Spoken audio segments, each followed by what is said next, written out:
Hello, everyone. Yeah, hi everyone. This is Welcome to the webinar. We will start in 5 minutes. That's Apoor, and this is Joshua. We're from the Cambridge, India office. Our colleague Ian Cawley will join us shortly. So we will be talking to you about preparing for work. So thank you very much for taking your time out, Apoor. Yeah, hi guys. This is Apoor. How are you guys doing? I hope lockdown is not troubling you guys too much. So our colleague Ian, basically he's a global product manager for BEC. He'll be joining us soon, straight from Cambridge. And the reason why we are doing this is to give you a brief insight about the course, how it can help you. What are the areas it can help you? Because I certainly feel that will enable you to kind of understand the importance and the significance of the course. Also, it is to kind of provide you an insight that what is the corporate world, how can you prepare for that corporate world which is out there. Most of the people, if they apply for a job, they don't get shortlisted. So what are the neat little tricks that will get you shortlisted in those job openings is what we are going to cover here today. Also, what we are going to cover over here today is that as the premier PG institutes, how you can get selected for that, how you can go abroad and study, how to kind of prepare your CAS score, etc., etc. So all those things we can cover, and we will be starting shortly. I think we will just give 2 or 4 minutes more to few people who are trying to log in. So just see you in 5 minutes. Okay.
Well, hello and welcome everybody to today's webinar, which is focusing on preparing for work.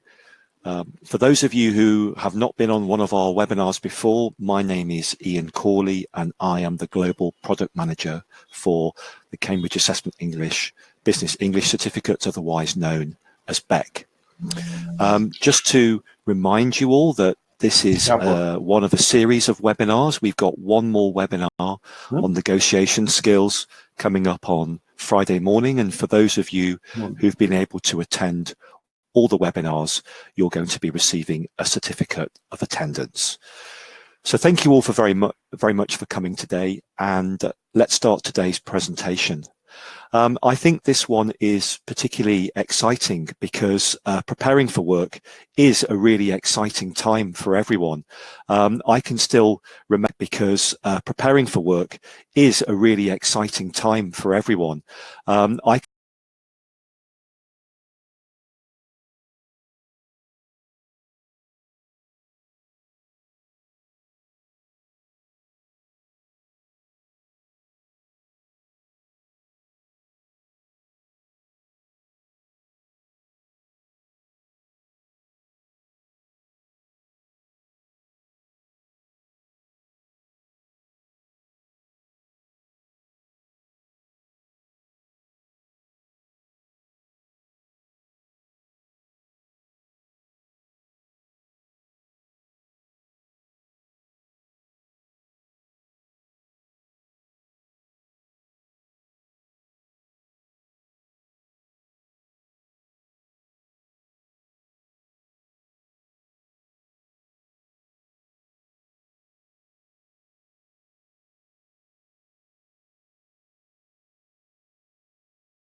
Well, hello and welcome everybody to today's webinar, which is focusing on preparing for work.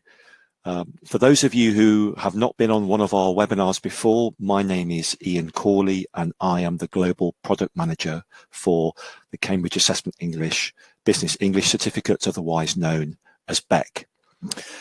Just to remind you all that this is one of a series of webinars. We've got one more webinar on negotiation skills coming up on Friday morning. And for those of you who've been able to attend all the webinars, you're going to be receiving a certificate of attendance. So thank you all for very much for coming today. And let's start today's presentation. I think this one is particularly exciting because preparing for work is a really exciting time for everyone. I can still remember the feeling of going to work for the first time, and it is a very new experience for everyone. And I hope in today's presentation we can help you to feel confident about applying for jobs and preparing for work. So just to give you an overview of what we're going to be doing today, we're going to be looking at some job advertisements and decoding what exactly the language of those job adverts means and how we can apply. Understanding what your skills mean and how you can describe them to a potential employer. What's the link between job responsibilities and skills? We'll look at a little bit of that.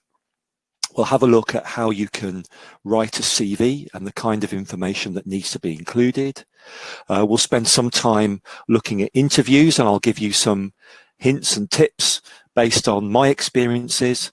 And then we'll go on to talk a little bit about BEC and having great communication skills. So let's start.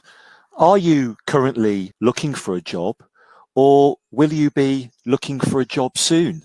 For those of you, we live in difficult times, obviously, with the COVID pandemic, and this has affected the way that recruiters are recruiting for staff and probably the way that you would apply for jobs. But certainly, I'm sure in the near future, when you finish your studies, you will be looking for work.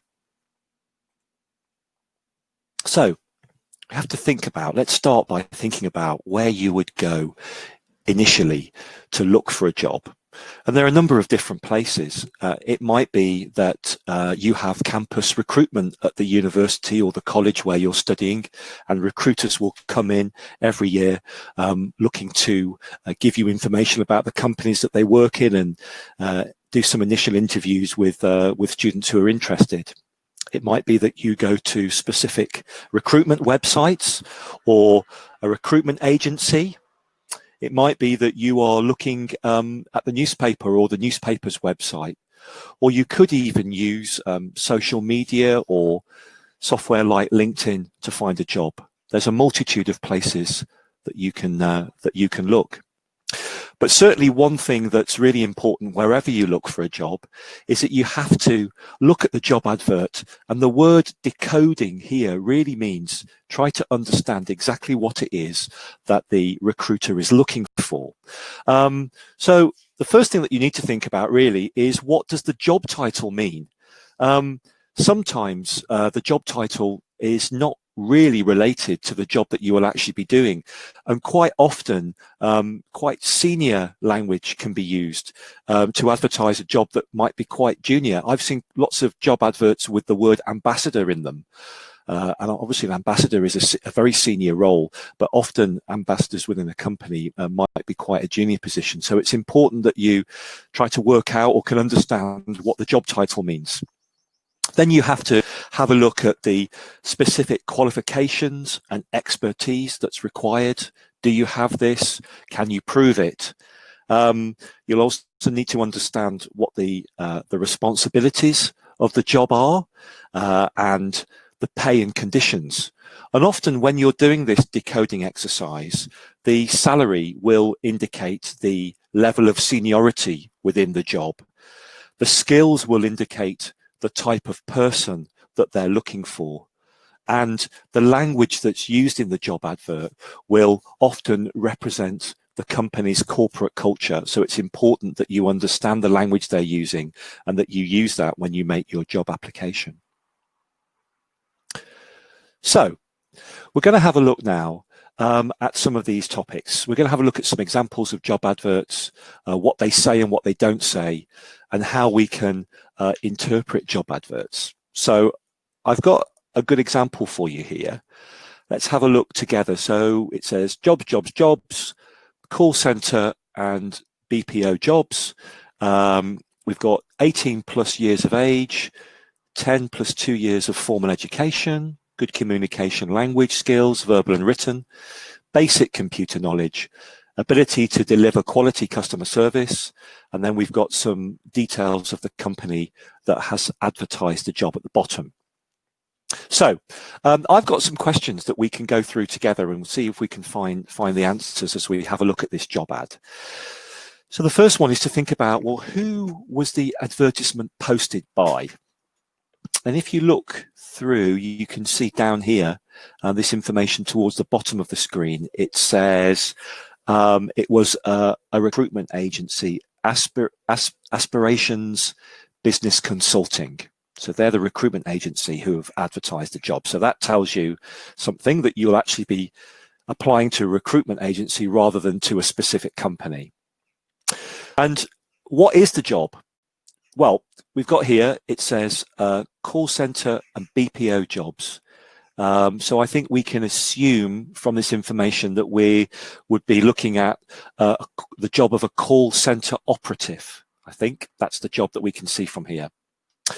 And minimum qualifications. Well, it tells us here that you have to be 18 years plus of age and have 10 plus 2 years of formal education. So we can assume from that that they would be looking for someone with A-levels or a higher school certificate, HSC or equivalent, something like that, based on this information.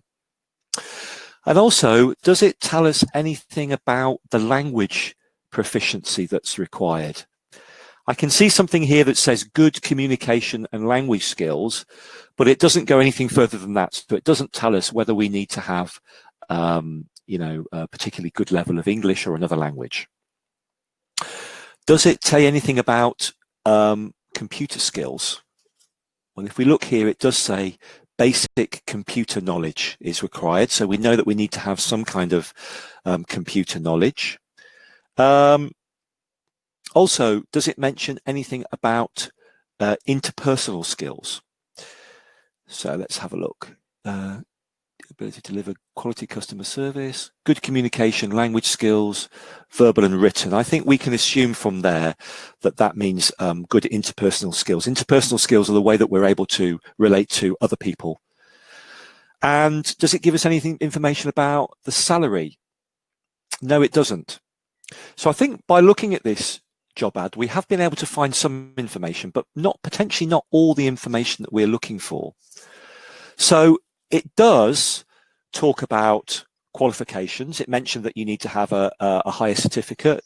It does mention basic communication skills. It has something about language, but it doesn't give us a proficiency level. And it does say something about interpersonal skills. But it doesn't tell us anything about the salary, the timing, the company details, or the job location.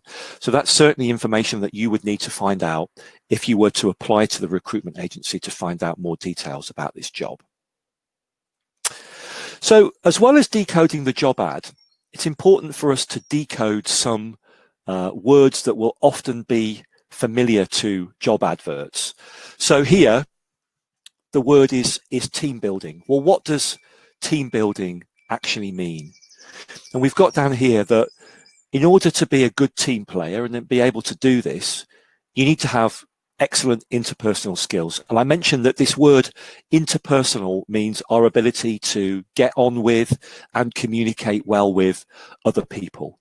So if you're friendly, warm, confident, you're a good listener, you can listen actively, you can communicate well, then you have good interpersonal skills. Team building also means an ability to work with others. So that links into interpersonal skills, but it also means, are you able to share information, to work on tasks that are part of a bigger plan? Are you able to ask others for work, be involved in their work as well? This is the idea of working together. And then can accept suggestions made by others. So if you're a good team player, there will be times when other people in the team will make suggestions to you. Are you able to listen to them, to process what they've said, and to change your behavior based on that? So these are all really important skills that make up team building. And you can mention these skills at the job interview and also when you're writing your covering letter and CV, and we'll talk about that a bit later. So another word that's often used is communication skills. And what does this mean? Well, effective in verbal and written communication. So if any of you came to my webinar earlier this week, we talked quite a lot about this and how communication is both verbal, spoken, it's written, but also non-verbal as well. The way that you use your eyes, your body language, these are really important to the way that you communicate. It will be important to have a good use of English. English is the lingua franca. It's used all over the world as the language of communication, and it's important that you can prove that you've got good English skills. That you can listen and understand. Listening is just as important for communication as speaking or writing, and the ability to actively listen. And by that I mean when the other person is speaking, do you acknowledge that they're speaking to you? Do you nod? Do you look at do you make eye contact? Do you write notes? Are you able to show that you're really listening, not just sort of paying the person the compliment of listening to them, but are you actually understanding what they're saying? And then finally, communication skills are around the ability to read and interpret information as well. So all these skills make up communication skills. Now, I should say that when we study for the BEC exam, and I'm going to give you more information about the BEC exam at the end of this course, one of the great things about studying for BEC is you do learn about real-life business communication skills. And you can see that this is a question that's been taken from the BEC listening exam, which is all about job vacancies and people responding to them. So it's important that you know that when you prepare for BEC, you will also be preparing and learning about these real life skills. So I think this slide is really important, and it's true to say that first impressions are so important. I spoke about these earlier this week, but when you apply for a job, when you send in your CV, curriculum vitae, resume, these all words mean the same thing. The employers will receive literally hundreds, if not thousands of CVs, and they will only have around 5 seconds to review your CV.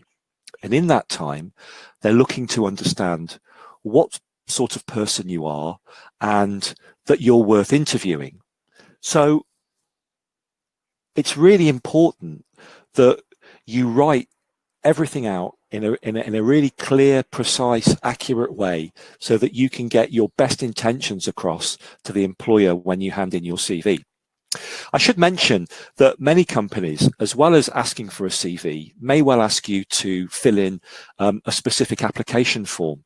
A lot of the information in that application form will be the same as the information in your CV, which is great because you've got a reference and you can copy and paste into the application. But you might have to include other things, such as a personal statement. And a personal statement will often be a description of why you are the right person for the job. And it's really important that if you are asked to write a personal statement, you make it specific to the job that you're that's been advertised. We say here, you've only got 5 seconds to look through your application. A good recruiter will know if you've just copied and pasted the same piece of information into lots of job adverts. It's very clear. So make sure if you do have to write a personal statement or in your covering letter, you are very specific about the job that you are applying for. So as I mentioned, because you've only got 5 seconds or around about that time with the recruiter, you have to make sure that you get noticed. And in order to do that, your CV or your application form must be free from errors. That means errors in terms of grammar, vocabulary, spelling, that kind of thing, but also the way that the information is laid out. Make sure there are no typos, there's no formatting errors, and make sure that the all the dates, etc., that you've put in there are accurate and work well. It's also important that you mention all the skills and attributes that are required for the job. Remember, you need to be specific to the requirements of the job. But it's also important that you write all this information in a clear and succinct way. The employer does not want to see a novel from you. They want to, remember, in 5 minutes, understand that you have all the attributes that they require for the job. And so to do that, I'm going to give you some hints and tips now about writing a CV. As I mentioned before, it might be called a CV, a curriculum vitae, or even a resume, and perhaps in India you have other phrases, but these all mean generally the same thing. This is a resource that's used by an employer to see information as to whether you have the right skills for the job or not. So I've put 2 columns here, yes and no. Yes meaning information that we should include in our CV, and no meaning information that we should avoid. So first of all, let's go through the yeses. So it's really important that you put your contact information, because if you don't add your contact information, they won't be able to get in touch with you for a job interview. So contact information should really be your name, your address, a telephone number to be contacted on, and an email address, and that's sufficient. You should give all details of your education in chronological order, going back from the qualifications you took when you were 16, if you took GCSEs, O-levels or equivalent, your A-levels or higher certificate. Also, if you've been to university or college, the details of that, and any postgraduate courses you've got. You should put down the name of the institution, the qualifications you've got, the dates, and also the level of the qualification, whether it was a grade A, B, C or 2-1 or whatever. You should also add details of any honours and awards you've achieved. So if you achieved an award for the best student, or if you entered any competitions and won awards academically, that should be in there as well. You should put in any keywords related to the job and skills that you have. So if it's asking for somebody who's a good team player with great communication skills, you can mention this in your CV, mention the fact that you've got these skills. You should put in details of any workshops or seminars that are relevant to the job. I say relevant because I've seen CVs that literally have, 1 or 2 pages worth of seminars and workshops. No one's going to read all that. But if there are specific workshops that will help to show that you've got the skills required for the job that you're applying for, yeah, you should mention those, again, in chronological order with the dates, etc. Any particular experience or volunteer work or job experience that you've had, that should be put in there as well, together with a list of any work experience that you've got. Or indeed internships, they're just as important for work experience. What I would say when you're writing down your work experience is try not to have any gaps. So when someone's looking at your CV, they're looking to see when you went to education, what happened when you finished education, if you've had jobs before, when were they? And if there's a gap, maybe a 6-month gap between 2 jobs, they're going to ask you at the interview why there was that gap. And so you need to be ready to answer that. It might be that one job finished and it took you 6 months to find another job. Maybe you did some more training. Whatever it is, be prepared for them to ask you those questions at the interview. Now, ideally, the CV should not be longer than 2 pages. So that's,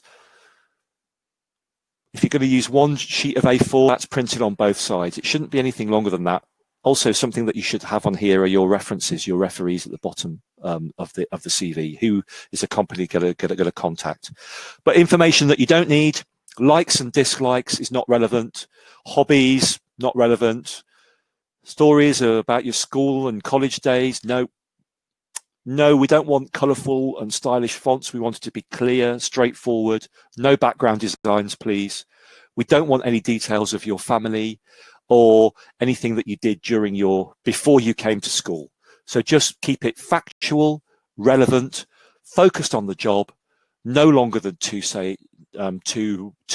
pages, and check to make sure that everything is in chronological order. And if there are any gaps, you can explain them should you have the opportunity to go to an interview. Now, it's also important that you understand how to identify your skills. And there are three main types of skills. We've got professional, personal, and transferable.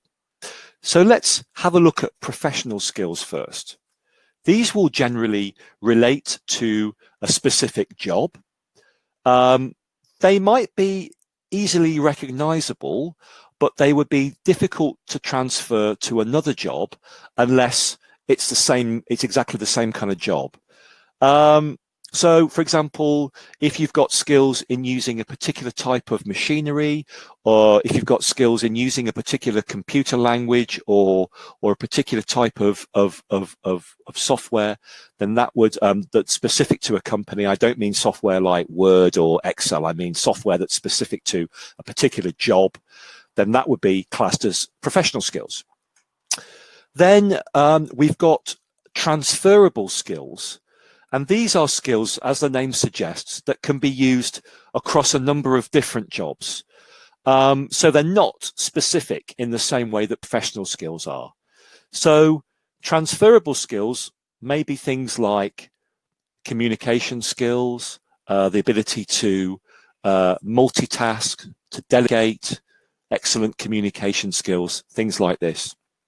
But do remember that if you're in an interview and you've put down that you've got excellent time management skills, for example, be prepared for the interviewer to ask you a question about that, because you have to be able to prove everything that you've put down. So if you've added a transferable skill to your CV, be ready to answer a question about that in the interview.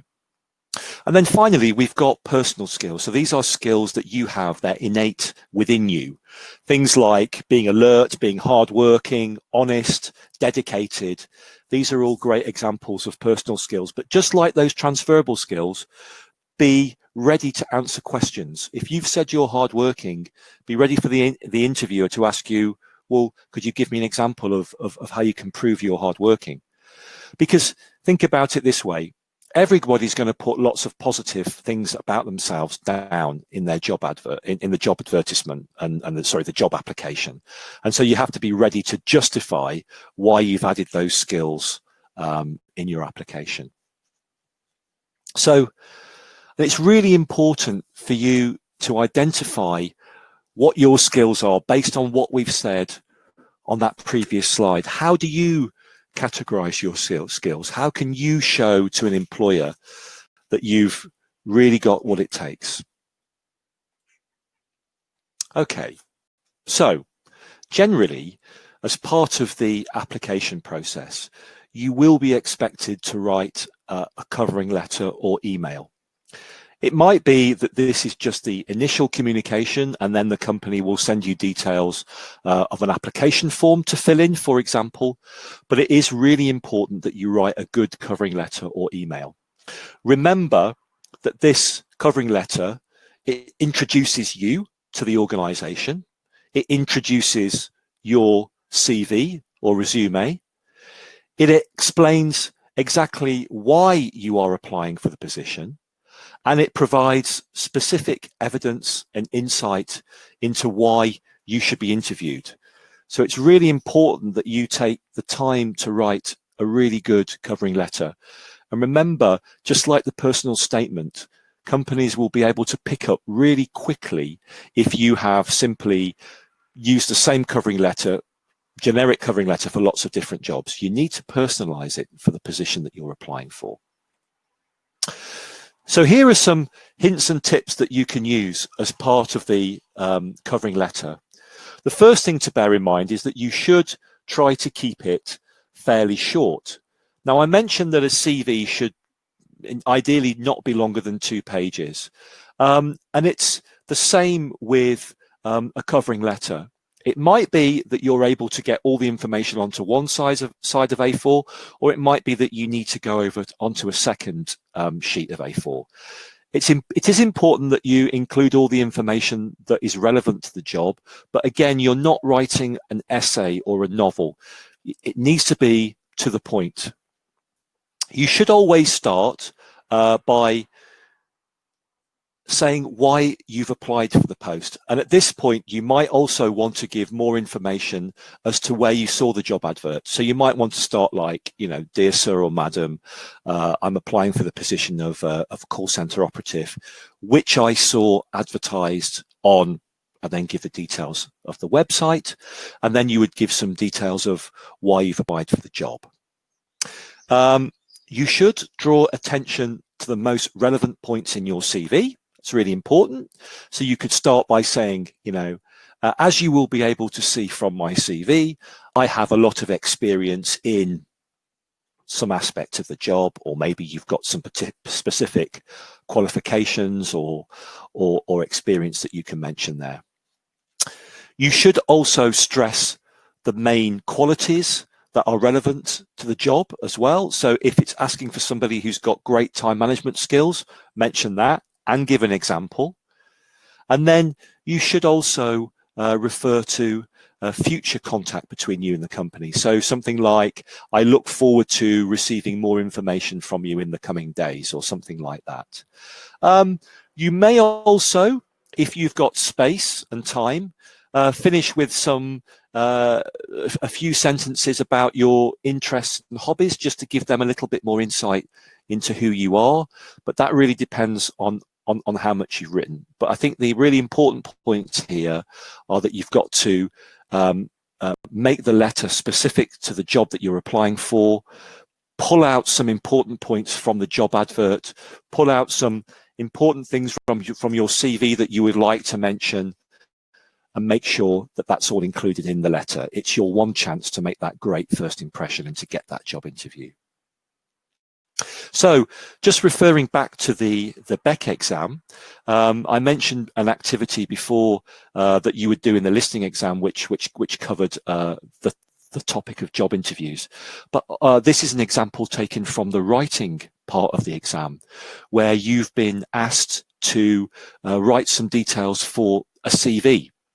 So again, this just shows to you that when you start preparing for BEC, you're going to learn about some really important skills that you need in everyday life. And this is another example taking from a reading part of the exam, all about people are applying for jobs and how to write a good CV. So there are some things that you need to do before you send your application. One really important thing, I know it sounds very obvious, but you must check your CV and covering letter before you send it. My advice to you would be to write your CV and covering letter, leave it for 24 hours if you've got the time, or leave it certainly for a few hours, come back to it, read it again, check through it. You might find that you want to change some information. You might find that you've missed something. If you have the opportunity, leave it again, come back and check it later, and then send it. Okay, you don't want to rush. You want to make sure that you've included everything. I would also recommend showing your CV and letter to colleagues, friends, maybe your teacher or or family members, so that you can get their advice as well to make sure that you've covered everything. Okay. You should also enclose any information that the company's asked for. It might be that as part of the application process, they've asked you to include some certificates or a reference. So if they check to make sure that if they have asked you to include something that you have, and then take a deep breath, post that letter or send the email, and in the knowledge that you've done everything you can to prepare and get ready for the job. Okay, well, I really hope that some of those hints and tips will help you to write a really good resume and covering letter, and to decode those job adverts and will help you in your in your goal to get a job. But once your your application has been received, hopefully you're going to be successful, and that means that you're going to have a job interview. And I know that job interviews are something that people feel very nervous about, including me, of course. So in this part of the presentation, we're going to understand a little bit more about how recruitment works. We're going to prepare for an interview, how to present your best self, and knowing the kinds of questions that you might be asked. Well, first of all, thinking about the recruitment process of an organization. Often you'll find that there are more than one round for an interview. When I say round, I mean that there might be an initial stage where a larger number of candidates, you could be called, perhaps you have to give a short presentation using a webinar tool. It might be that you have a short interview, and then there will be a further stage of interview after that, potentially, where you will be asked more detailed questions, and there may well be a final interview as well. It'd be interesting for you to find out how many stages of interview there are and how long they will take. It's also really interesting for you to find out before the interview if there's anything specific that you will need to do. In some interviews, for example, you need to make a presentation, and it's good if you can find out as much information as you can before the interview takes place. So let's talk a little bit about how you can prepare for an interview.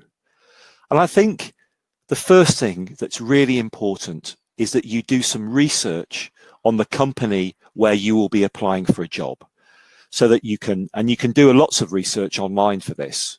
So find out, for example, what's the background to the organization? What's their history? What industry are they in? Are they a big player? Or are they a well-known brand? What competition do they have?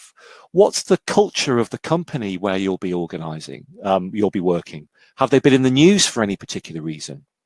Have you checked through their website in detail? And have you got any information about the people who work for the organization? It's really important that when you go into the interview, you have some knowledge about the organization.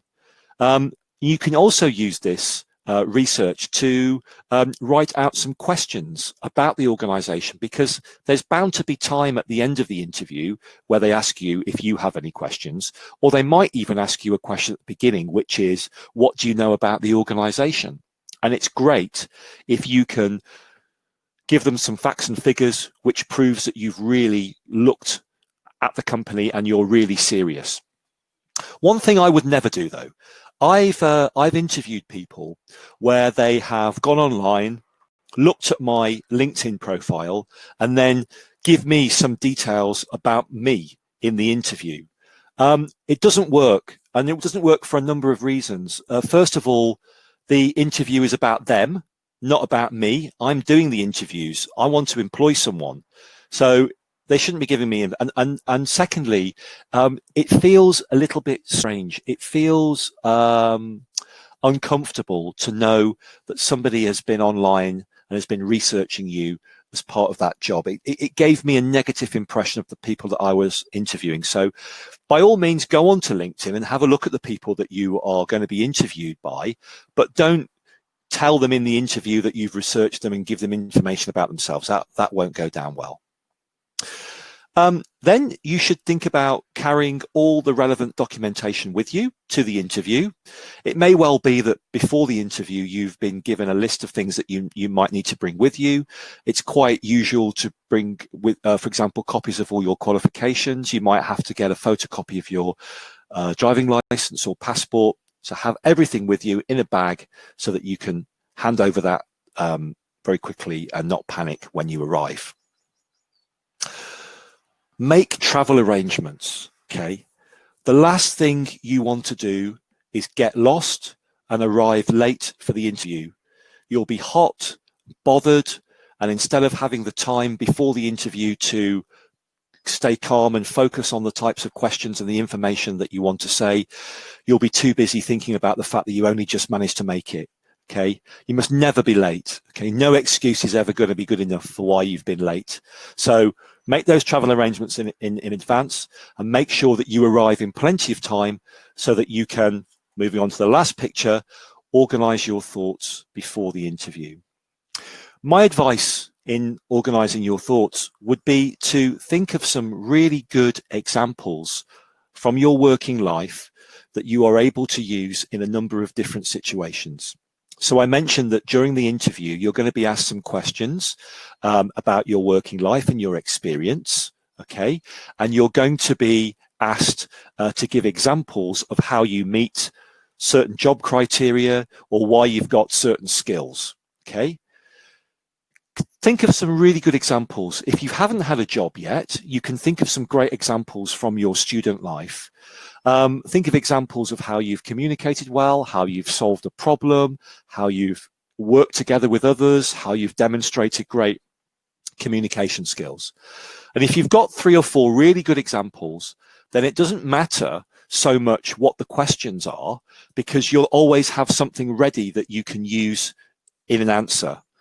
But in saying that, you must make sure that all your answers are relevant. Nobody wants you to give an answer which has no bearing on the question that's been asked. But think of some really good examples that you can use as part of the interview process.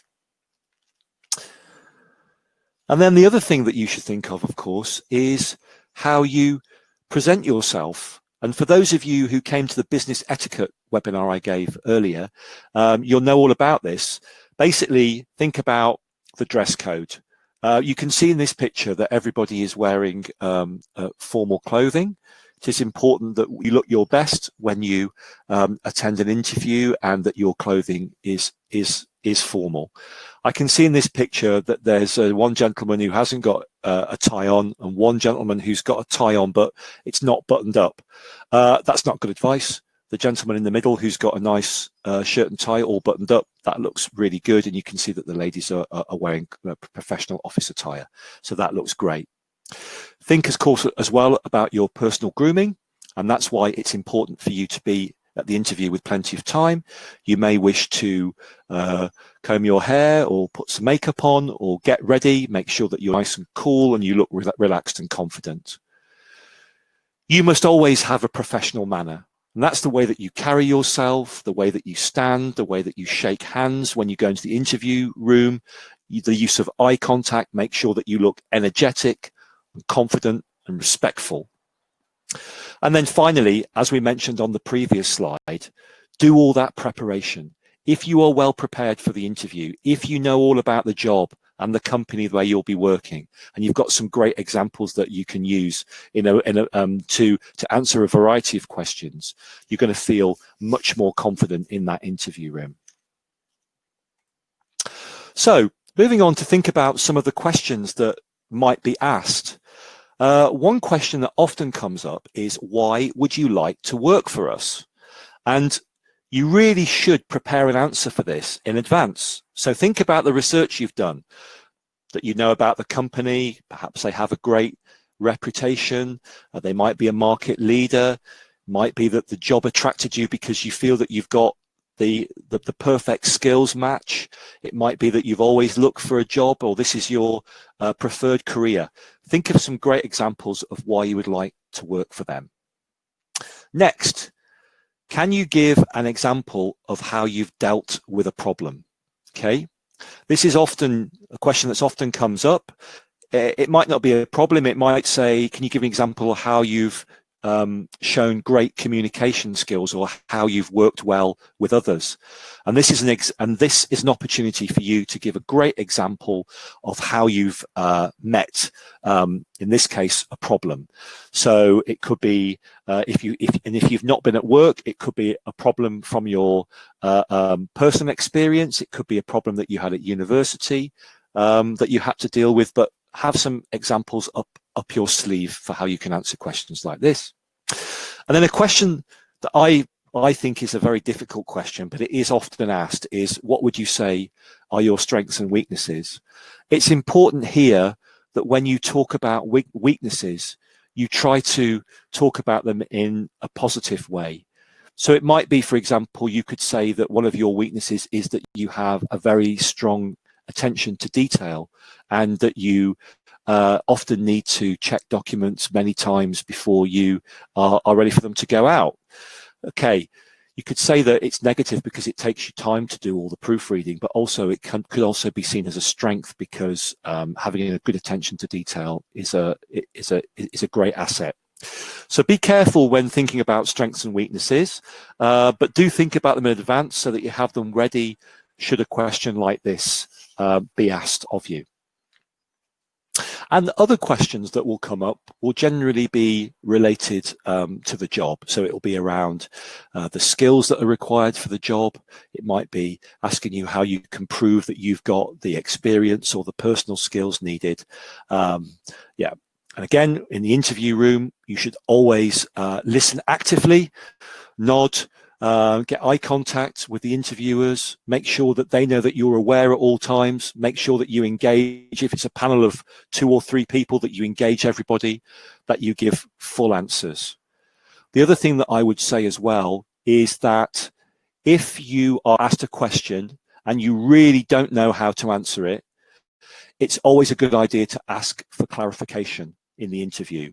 The worst thing that you can do is make up an answer which obviously appears to be wrong or incorrect. You can say things like, can I just check that I've understood that question correctly? Or, I'm sorry, could you phrase this in a slightly different way, for example? There are ways and means that you can use to get clarification. And in doing so, you also get a few more seconds to think about your answer as well. So we're coming towards the end of the presentation now, and I just wanted to give you a time to reflect on the things that we've looked at today. So we've talked at length about the different ways that you can apply for a job, how we can decode a job advert to find out exactly what they're looking for, the information that's provided, how you can decode certain classic phrases like team working and good communication skills and show that you've got those skills, how you can describe your skills and the different types of skills, professional, interpersonal, and personal skills. We looked at how to write a good CV and covering letter. And then we've just spoken about the skills that you need when you're attending an interview. So take a look at yourself in the mirror. And have you got what it takes, do you think, to communicate well and be confident in an interview? Certainly practice makes perfect, but I hope that by looking at some of the skills and tips and tips that I've given you, you'll be able to improve your opportunities of getting that job. Really, it all boils down to having great language and communication skills and confidence. Of course, knowledge is really important as well. But if you've done your research, you've done your homework, you'll feel confident. And if you've got good English communication skills, if you've managed to practice having an interview, writing a covering letter, taking a qualification like BEC, then it's going to be much easier for you to communicate in a positive way and to get that job. So, are you equipped with good communication skills? Even if you possess excellent communication skills, how are you going to prove it to the employer? And if you don't have particularly good communication skills, how are you going to go about improving them? Well, for those of you who've been on my webinars earlier in this week and last week, you'll know that taking a qualification such as BEC, a Business English Certificate, is a great way to build your confidence and prove your skills to the world. These are interactive exams that I've mentioned that use real world communication skills, and there's lots of support to help you prepare, such as this fantastic app which has been developed specifically for our BEC students in India. So these are internationally recognized qualifications. Employers, over 25,000 employers all over the world know and use the BEC qualifications. They're available at 3 levels. So everybody can take the exam, whether you're not feeling particularly confident about your English, all the way up to those who are really confident. The exam covers reading, writing, listening and speaking skills. And this is something called the CEFR. common European framework of languages.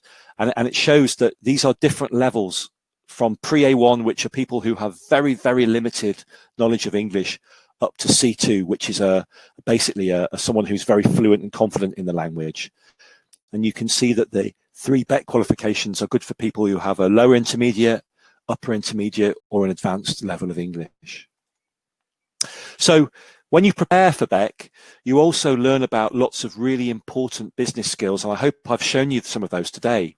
So you will learn about things like socializing and networking, attending meetings, giving presentations, writing reports, telephone skills, problem solving, negotiation, decision making, and of course, just like today, about how to write covering letters, how to write CVs, and how to perform well in a job interview. So in taking something like BEC, you have the opportunity to really build your English communication skills and show how confident you are using the language. You'll also be able to enhance your CV, and remember how important that is. Thousands of CVs and only 5 seconds per CV. So if you can add details of a BEC qualification from the University of Cambridge, from Cambridge Assessment English, then that really shows that you've got what it takes.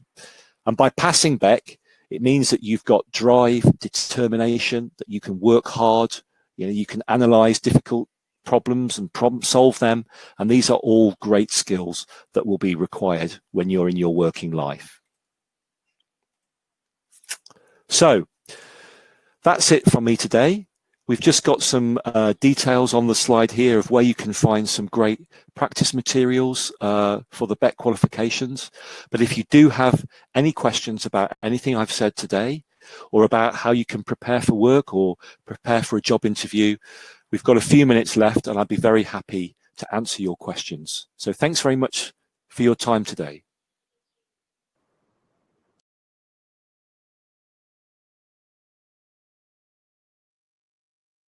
Hello. Thank you for coming through to this. Right now, we are open for questions.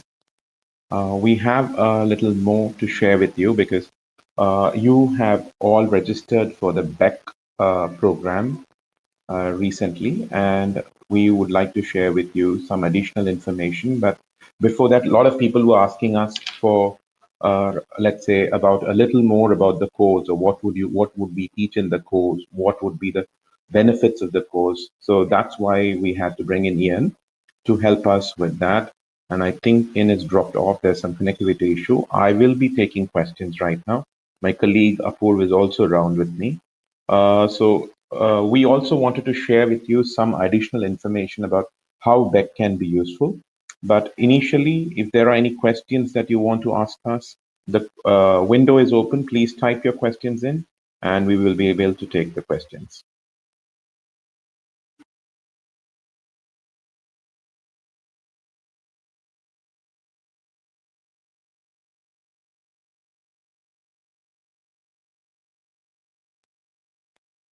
Okay, while I wait for questions, I'll just take you through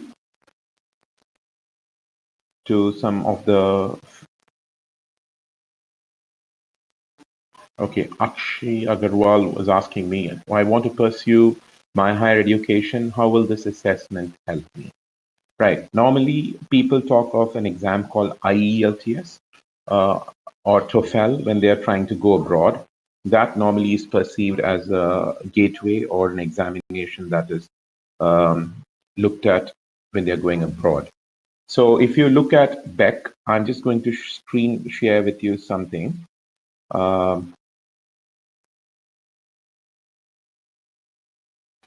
Okay, here, this is our recognition list. So I have gone into our recognition site. I will ask my colleague to paste the link to you, the recognition link. You just go there, choose the country, choose what's the type of institution you're going for, a higher education institution.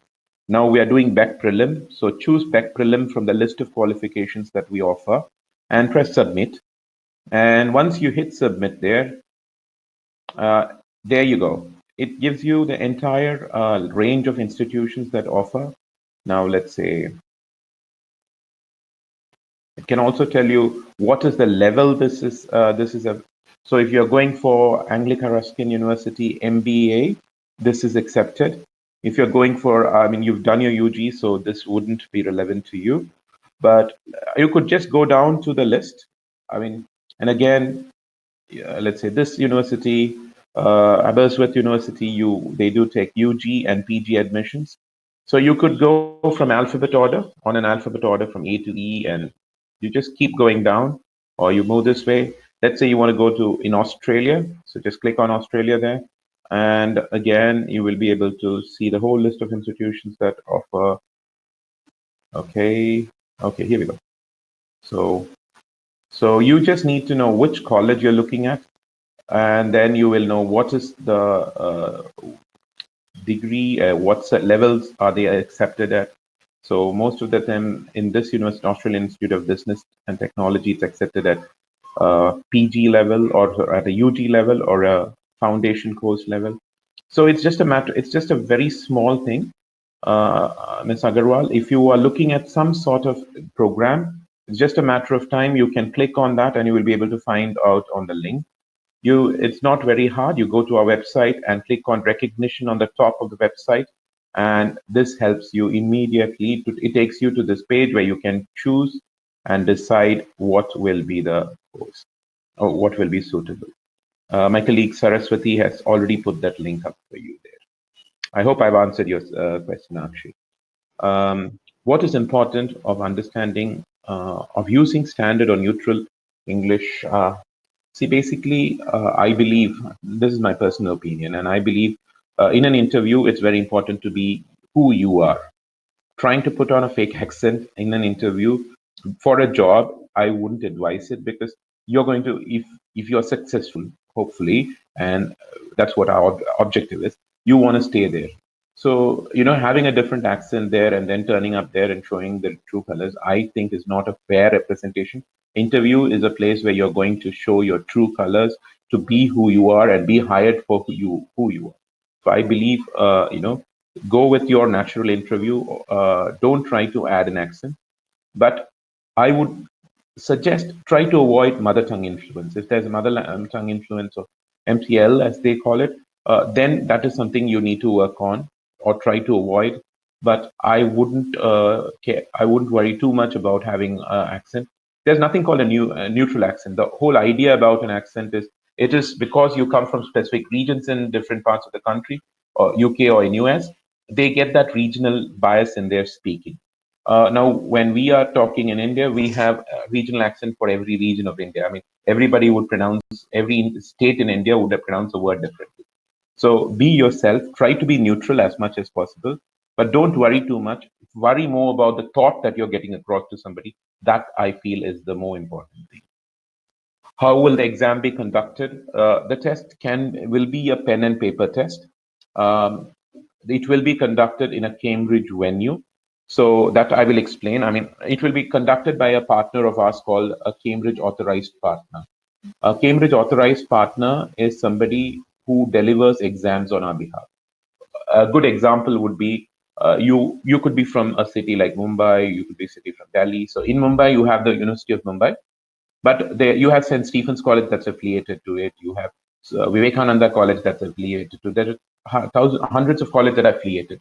So we are the Cambridge is the authorizing body, like the University of Mumbai, and Vivekananda College, or the partner is like the Vivekananda College or the St. Stephen's College, who is actually delivering the exam on our behalf.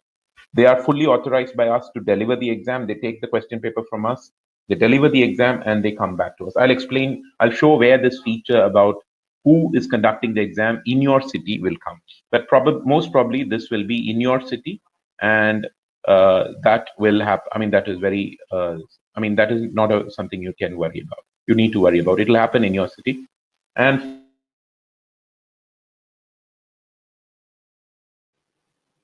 yeah. So hi guys, I'm back again. I guess Josh had certain bit of issue, so I'll kind of take it from here. So the exam will be conducted in your city to your nearest authorized center, and you don't need to worry about it because there is a pandemic going on. There might be cases where you are not feeling safe, or maybe you want the exam to get rescheduled because of local laws or something else. You can just straight away contact your authorized center who you have registered with, and they will be happy to kind of give you another date for the exam. I think that will solve this particular problem that you guys might have. So another thing that is most of the questions that we get, yes, all our centers do have social distancing measure. They are following the protocols from WHO, so you won't have a problem in that. I assure you of that.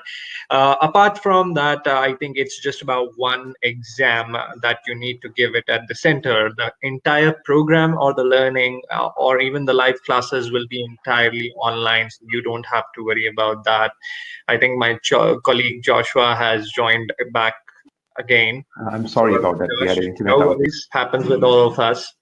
So I believe any other question is there, or we can straight away show you that how can actually this qualification help you out in your career, whether it is your higher education, whether it is about your job, or whether you want to go abroad for a job, how this actually helps you. So how many people are interested in knowing this? Just comment, yes, I am interested, and we will straight away take you there to show you how it is done. So anyone, if you don't even say a yes, we are still going to show you that. No worries about that. So Josh, I believe there are a list of institutes that actually accept our certification. Okay, we have our first yes.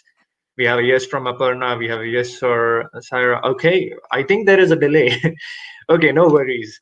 Okay, guys, I'm just gonna quickly show you over here. So, how many of you guys have actually seen a job advert on LinkedIn? Anyone?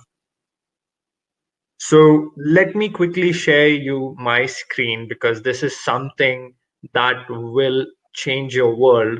If you guys have heard about the names like Accenture, HSBC, Barclays, even Cognizant, right? So these are the top MNCs. You go on to on-site projects because of these MNCs, right? So I'm just gonna share my screen and I'm gonna show you a letter which kind of makes the whole lot of difference to see that why only a handful of people are able to go abroad or even to get those top-notch jobs in the industry. So let me quickly share my screen. Let me know when you are able to see that, okay? So quickly sharing my screen. Okay, share. Okay, sorry about that. So are you guys able to see this? Josh, please tell me because I'm not gonna be able to see the chat screen.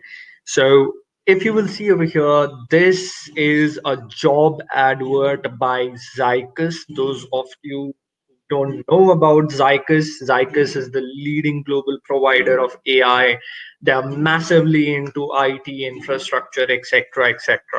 So you will see something over here which says only from Premium Institute, and you will find it on most of the jobs that tier one management college graduates only, regional sales UK, or even in this you will find that you should have the skills of versatile experience to communicate with the clients. This is what you will have everywhere. This is what is called the blue blood job postings. Now many people will apply, but only few people will get shortlisted. The entire problem with that is just one, that you don't belong to a premium institute. Many of you would not be from a IIT, would not be from a IIM, would not be from Harvard Business School, but certifications like BEC would enable you to get shortlisted, to get that chance of sitting on the interview desk, right at the interview table, giving all those answers that you filled. So it will give you that chance of getting shortlisted. Okay, very good question. So how can we use this certification in LinkedIn? Okay, so here is an important thing. Again, I'm going to share my screen. Bear with me. Trust me, you're not going to regret it. There is a registration number or reference number on each and every certificate, and that you can give it on LinkedIn. It will show that you are associated with Cambridge, you have given this certification, and you will even get a badge that says that you are Cambridge certified. So that is the edge you are going to get. So just give me a second. I'm going to just quickly show you the certificate itself. All right. So okay. Okay, I hope you guys are able to see my screen, right? So if you will see that this is a certificate by Cambridge Assessment English. There is the University of Cambridge shield in there. It says ESOL International Business Certificate. And here will be your level.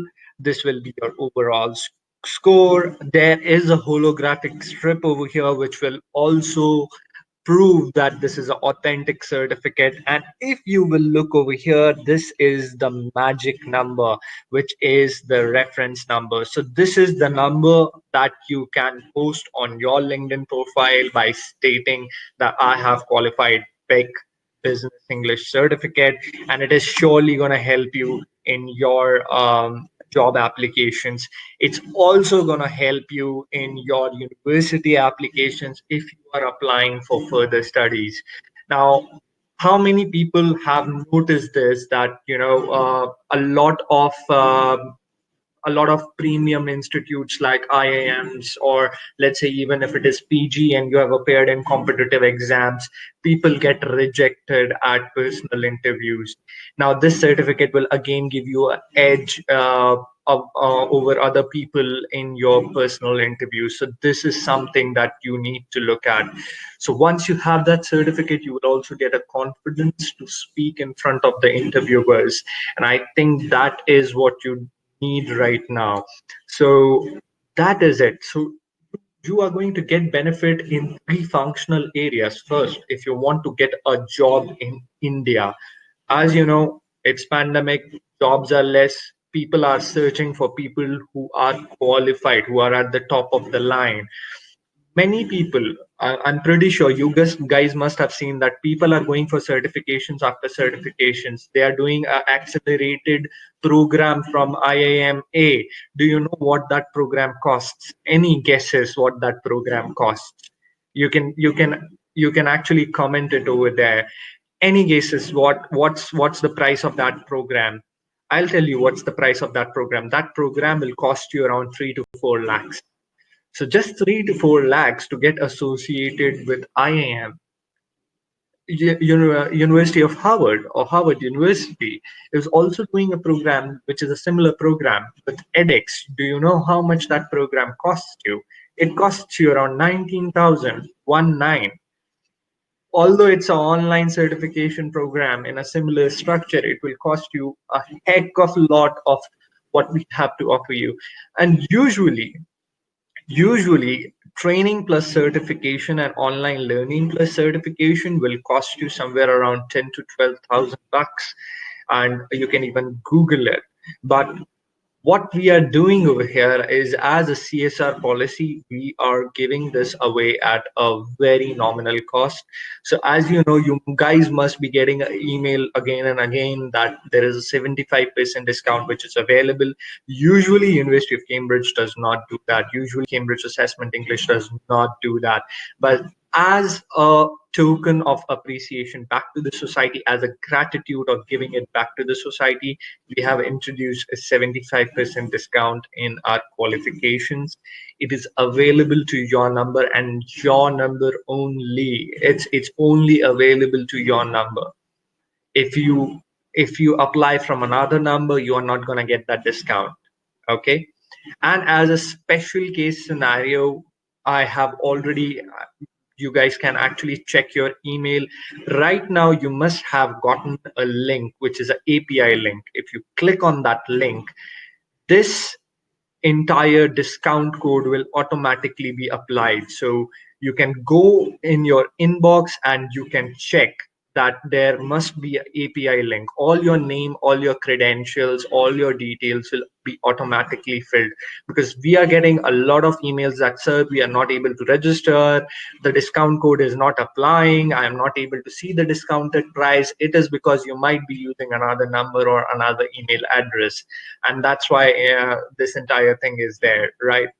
So three main problems, and we are giving you a solution to all these three problems. Point A, a job in India. Point B, a job abroad.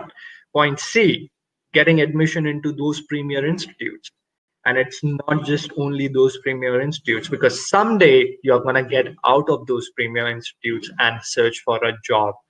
Then what happens? This is not like IELTS. It's not going to expire in 2 years. It comes with a lifetime validity. So your entire lifetime, you will be able to utilize this certificate. You can proudly say that I am associated to University of Cambridge, and that's gonna make a major difference. And we have a lot of testimonials coming in that they have actually felt the difference, the Cambridge difference. So thank you, Josh, for sharing your screen. If you will see, there is Shrivanti Kumara. She is the senior lead analyst at Walmart Labs. Now, how did she get up till there? You know, lead analyst is a big position because of BEC. She is a meritorious student from BEC Prelims. And this is the kind of certification, the power of the certification that you can showcase. You can really showcase your talent. You can really push it forward, right? Apur, she has actually spent 8 years in CTS, and now Yeah. she's moved on to Walmart recently. Shrivanti Kumar. So this is the moment, guys. Don't let it go. Take full advantage of the power that is given to you. Take full advantage of the offer that is given to you. I highly suggest, many of the youngsters, they are finding now ways to cope up with lockdown. We have lots of time in our hand. We don't know how to spend it. So here is a course for you. You can directly register, check your an organization. I have applied demanded proof of knowledge of English. FCE is one. What should I do? I'm preferring Cambridge assessment over IELTS or TOEFL. Yeah, so a very good question over here, Akshi. Let me tell you, IELTS is also one of our products, but IELTS will expire in 2 years. But with BEC, you will be able to kind of go ahead and utilize it throughout your lifetime. It does not have an expiry date. And for candidates like you that have applied for an organization, we do have these we specially created this module which is called BEC Business English Certification. Syra is saying you did not get any email.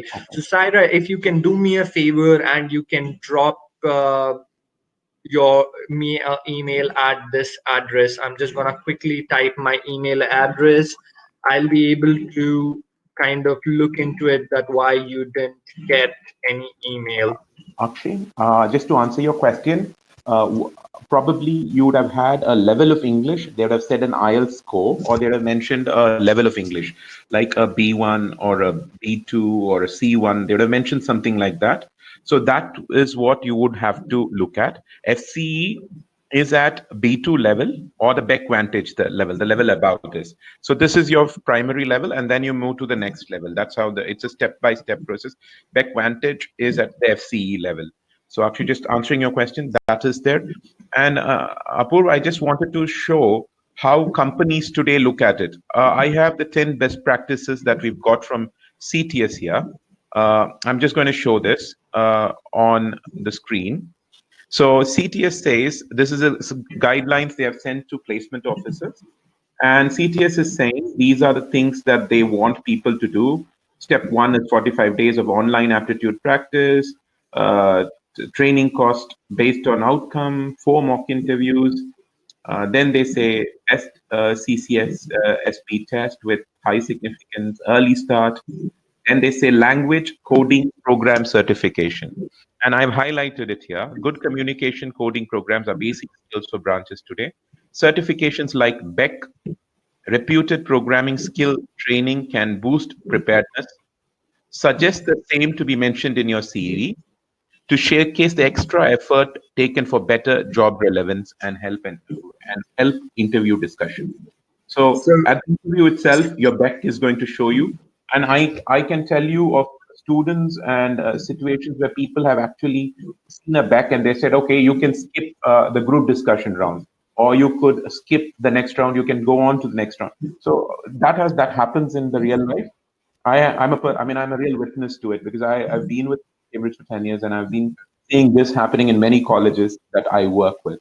So so, this is something that is being done today, and I think it's so something that will be useful for you. Josh, one more thing. Those of you who do not know what is CTS, it's cognizant.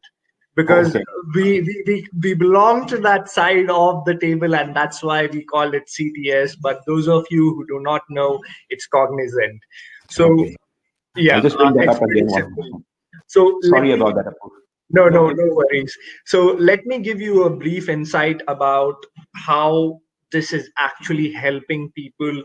People are able to showcase their skills. People are able to tell. If you know in India how much competition is over there, thousands and thousands of people are being engineering graduates, arts and science graduates, MBAs. We have plethora of people. How we will make a big difference? How will you tell the interviewer that you are the person he needs to hire? The big question, how you're going to say that, okay, interview me? Even getting shortlisted is a big challenge over here. You try applying for a few jobs, trust me, the shortlisting rate is not even 1%. If you apply for 100 jobs, the shortlisting rate is not even 100%, not even 1%. If you are having campus placements, those people come in, they hurl at you. How you are going to kind of tell you that, how you are different from the audience, how you are different from the population that is given interviews? These are the things, these are the gemstones that you can reflect in your CV, which is going to get you shortlisted. These are the things that will make a big difference. And the entire reason why Ian has come forward and Ian has kind of spoken to all of you guys, he tried to create a lot of a lot of time. It is around 1 hour. There is time difference there in between UK and India, and he came specially for the audience, the lovely audience that we have, the lovely students that we have, for your benefit, for your betterment. I believe this session was just a teaser. That was here, it was one of those tips and tricks which will make your future ready. If you will go into the program is much more exhaustive. It's gonna grill you. It's gonna give that insight into the corporate world, into the world of PGs, which will be able to kind of give you, okay, Sudarshan, can't we take higher one directly, BEC B2 or C1? Let me tell you, Sudarshan, what's gonna happen. See, if you don't have that required level of English, you're gonna invest that much. First, the offer is not on B2, it's only on B1. Secondly, B2 means a heavier investment. B2 means a higher engagement level. B2 means a higher level altogether. If you, by chance, if you fail the exam, you will not get the certificate for B2.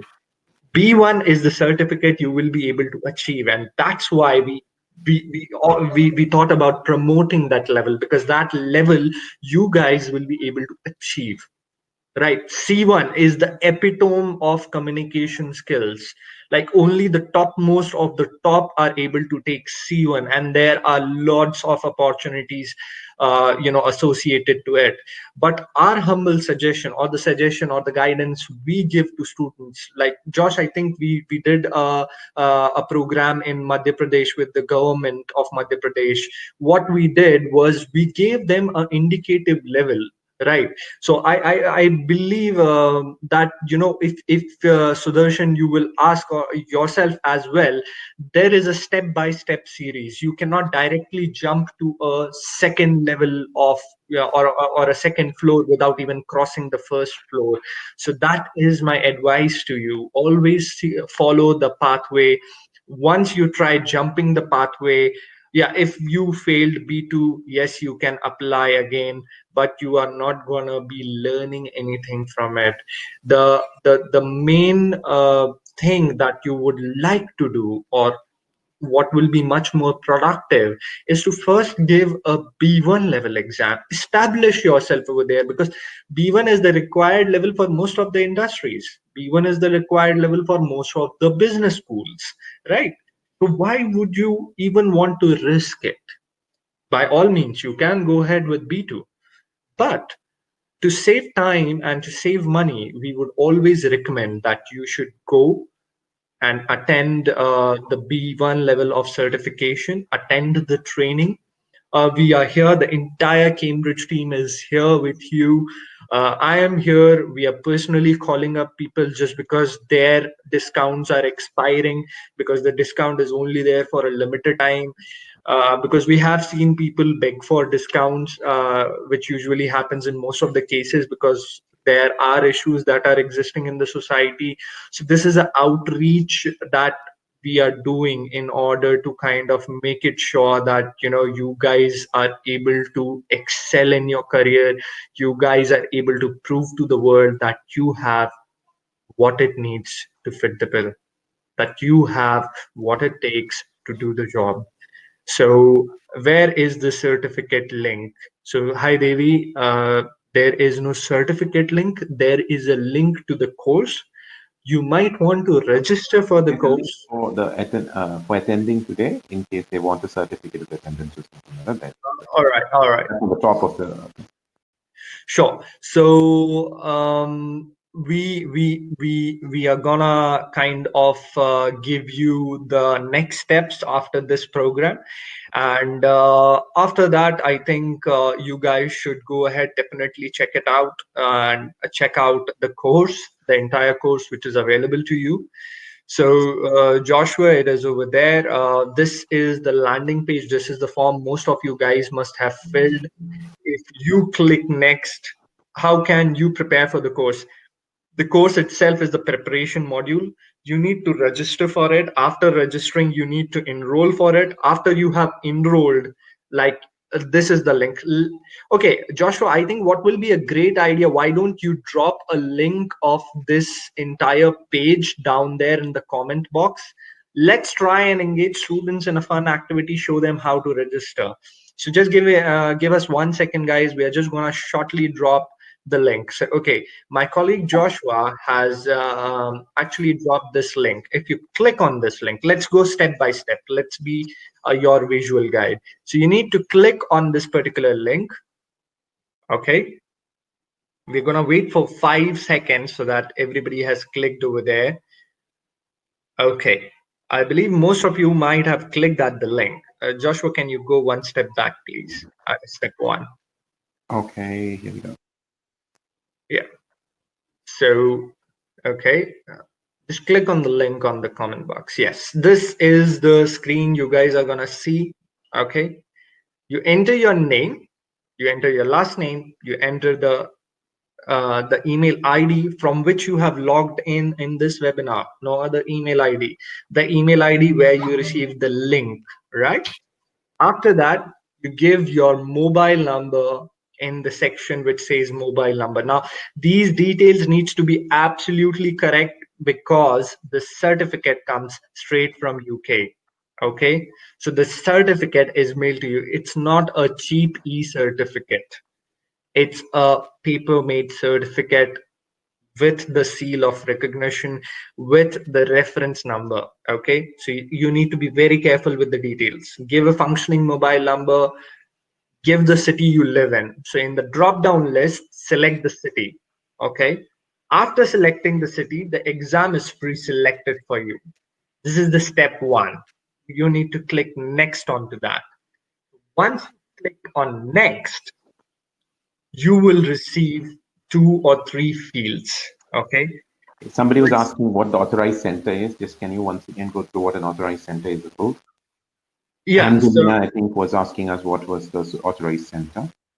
Right. So authorized center will be your success manager over here in India, because you would need to contact somebody, right? So let's say if you want, you have a name change on your certificate. Maybe you gave the exam, before the exam, you see that there is a spelling mistake on your name or something like that, or there is an address change. Your address has changed, then who do you contact? So we have created success partners or customer success partners who are called authorized centers in India, similar to university. Let's say Delhi University. Delhi University is a big university. They do create affiliated colleges.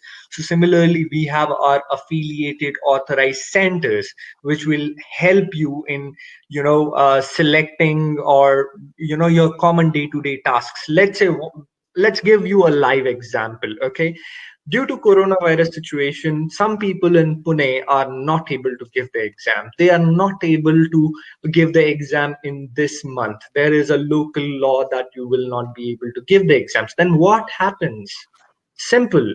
You pick up your phone and you dial the number of your customer service manager there, sitting there in your authorized center. There will be a number specifically for you, granted for you.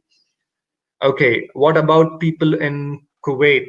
How will they receive a certificate, and what will be mentioned on the certificate? On the certificate, your name will be mentioned, your qualification will be mentioned, as well as what time and date you took the exam, that will be mentioned. But Akbar, I believe this particular discount code is only valid for India.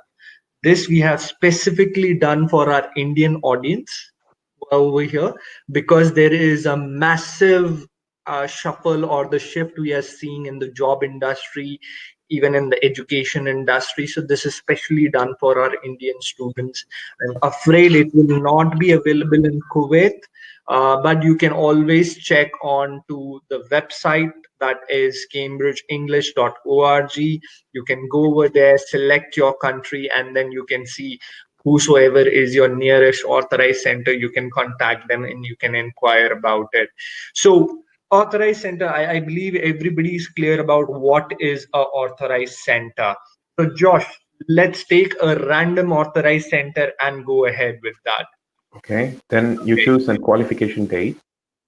Okay, so qualification date, always guys, it can be changed at back end. Don't worry, it's not set in stone. Let's say due to some reason you are not able to give the exam, don't worry about it. You can always change the date. Think of it like a voucher.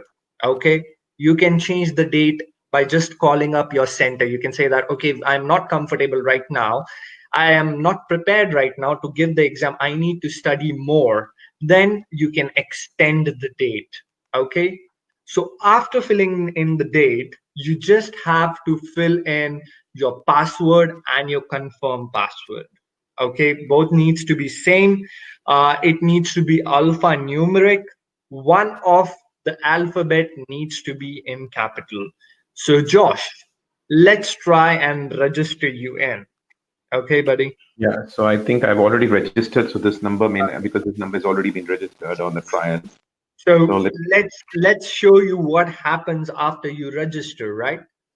So how much you need to pay after 75% discount? As I said, the price of the certificate is around, price of the certificate plus the course is around 10 to 12K. But after that, it is considerably reduced. For different cities, there are different pricing. Some of the centers give a different price than other centers. So it's always good that when you are in a particular city, let's say if I am in Chennai, I might have two options. Joshua, if you can just juggle between voice and eBay. Okay. Okay. So voice, okay, their pricing is same. But some cities, like let's try taking Satwa.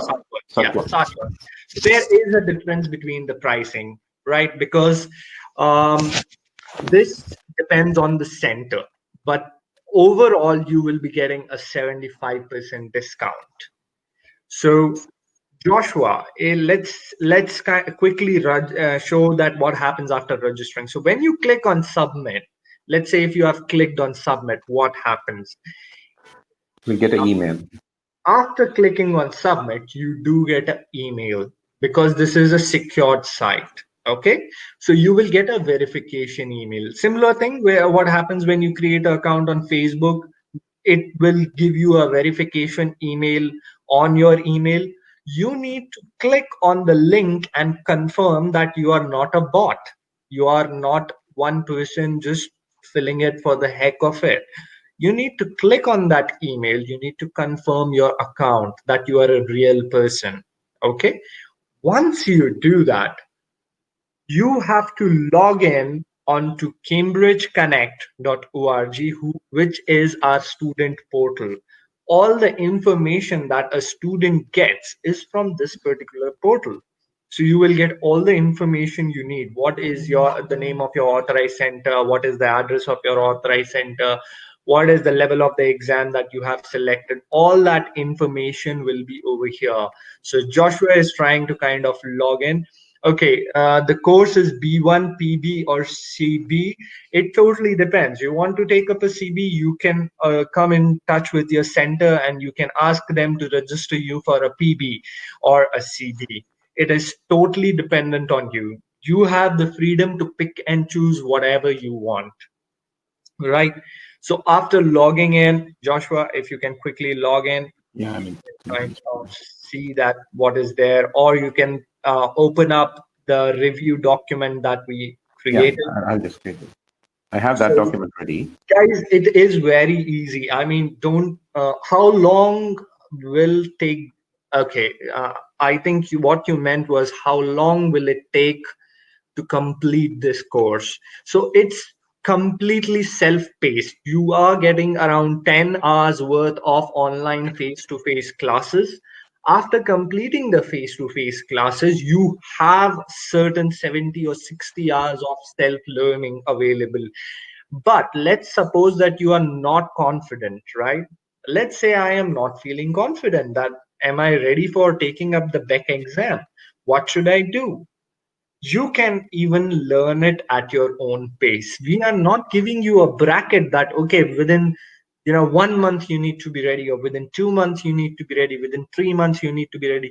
You can take your own time. If you are not feeling confident, come in touch with your nearest center. They will be happy to amend a few things for you. So Joshua, my friend over here, is projecting something on the screen, guys. This is the login page. This is the student portal. It will have all the things that Cambridge has to offer for you. You need to log in over here.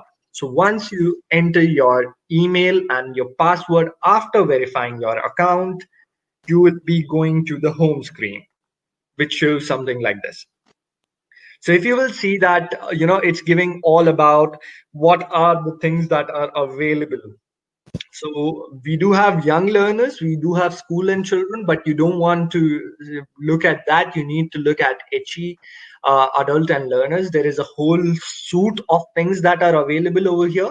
But before even looking or clicking at that, you need to click on that blue button which says complete your booking. So once you click on that, then your registration will be confirmed, because yes, of course, we get a lot of complaints that the registration process is very long, but this is Cambridge. It has a lot of processes which are involved because this is a very high stakes exam.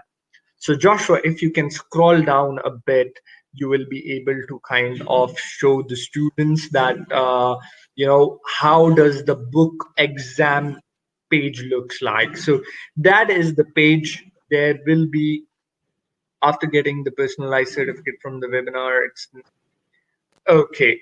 Yeah, forget about the personalized certificate for now, guys. We will be shortly coming on to that as well. So once you click on that, there is a center ID which is over there. You click on the name of your center. After clicking on that, you need to see that this particular timing is suitable for you or not. Even if it is not suitable, even if you have booked for a wrong date, don't worry, you can change it later. Okay, you just need to click on book exam. You need to check your details that is there. There will be a center number which is given. There is an address which will be given. After doing that, Joshua, if you can scroll down a bit, you need to click on just take a note of the center name and the contact details. Take Even a if you screenshot forget your probably. center name or the contact details, don't worry. The center will contact you within the first 48 hours with your access. This is the access which will give you the program details where you can log in and you can start learning. So if you will scroll down, you need to select the method as online, whatever payment method that you prefer. It might be a Visa card or a MasterCard, whatever it is. You can click on that and then you need to click on pay.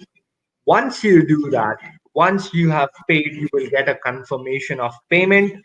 After the confirmation of payment, within 48 hours, you will receive your login credentials for our learning platform where you can learn this particular course, where you will have access to the entire of Cambridge resources, where you will also have access to the authorized center. The authorized center can reschedule your exam if there are certain situations. The authorized center can help you changing your name and address. Let's say if there are certain details which are missed, don't worry, you will be able to kind of change it. If you are not confident about the date, again, I am telling you that you will be able to change the date. So guys, you must be wondering why this particular webinar. Sajan over here, my friend, he has already enrolled for that, but welcome Sajan, you have joined us for the webinar. But many of the people have not registered yet. The discount is lying in your cart. As we said that many people are coming back to us that please sir, please extend the program a bit. We are not able to kind of get the discount code, or we are not able to register ourselves, or we are not able to do XYZ things. Here is your chance. We did this particular webinar to give you an insight about what the course looks like, and we did this particular webinar to tell you that how to log in, how to register for the course. I hope all of you understand that how to register for the course. I hope all of you will be able to how long is the link open in the email? I'm not sure. I'm not sure about the question a bit. How is the course? Well, the course is the online course. It's So an it will be app-based around, course. yeah, There's Joshua. there's about 60 hours of learning on the course on the app. So there will be material on listening, speaking, reading, writing, vocabulary, and grammar. So almost 10 hours for each, and you have a lot of practice material that you can practice. So that's the online course, and you also have 10 hours of video classes, which will be conducted separately for you. So the video classes are normally on weekdays, on alternate days, either like Tuesday, Thursday, Saturday, or Monday, Wednesday, Friday, 6 to 7, sometime like this. So that's how you do it. I mean, the course is structured, the video classes, but so if you have a doubt, you can clarify it in the video class. But otherwise, there's a lot of there's a lot of material on the app that you can use at your own pace and improve yourself. Okay, there are our friends are stating that they have not received the email. Okay, there are some people. So, guys, I believe there might be a bit of problem. Your either you have used different. How long you can access the discount? You mean what is the last day to pay? Well, we are keeping on extending it because people are asking us again and again, but we have extended it up till 17th morning. If you want to go ahead with that, because that will enable us to kind of close it over there, because many people come back to us and they are saying that, sir, we are And not able to register for and it. Yeah, and Apur, I think we also need to mention that this is for the people who registered within that specific window who are attending the webinar today. Yeah. For the people, I mean, there are certain people for whom there is a little longer extension. Like on every day, I mean, it's from the day you registered. So there can be a lag on it. But for this batch, it's 17. Okay. So guys who have not received the email, let me extend further help. I am just jotting. Okay. Akshay Agrawal, I'm unable to understand what to do after logging in. So, okay, I'll come to that question. Hold on to that a bit. Guys, what I'm going to do is I'm going to just, for the benefit of all the audience that is over here, I'm going to just drop my WhatsApp number. If you are unable to register, if you have any problem, just hit me a hi on WhatsApp or on text, or just give me a call. I'll be happy to help you out throughout your registration process. And coming down to Akshi, if you are not able to understand what to do after logging in, you just need to click on complete your booking. You just need to see all the details that is there, and you need to click on the button which says book an exam. Once you are done with that, you just need to go ahead, finish with your payment procedure or whatever it is, and you will get access within 48 hours. That is the timeline we give to our centers, that within the first 48 hours, all our participants, all the people who have registered should get their access. So that is it, guys. You can go ahead, you can contact us on that particular number. We'll be happy to help you guys in the registration process. My team is working 24/7 to kind of help you get that extra mileage, help you get that discount which is available. So please go ahead, book it, take advantage of this, because it does not come again. There is no way Cambridge can do it again. So this is a golden opportunity. This is your golden ticket up till the future. So please go ahead, complete the registration. With that, I'll take a leave. Have a good night, guys, and best of luck for your future.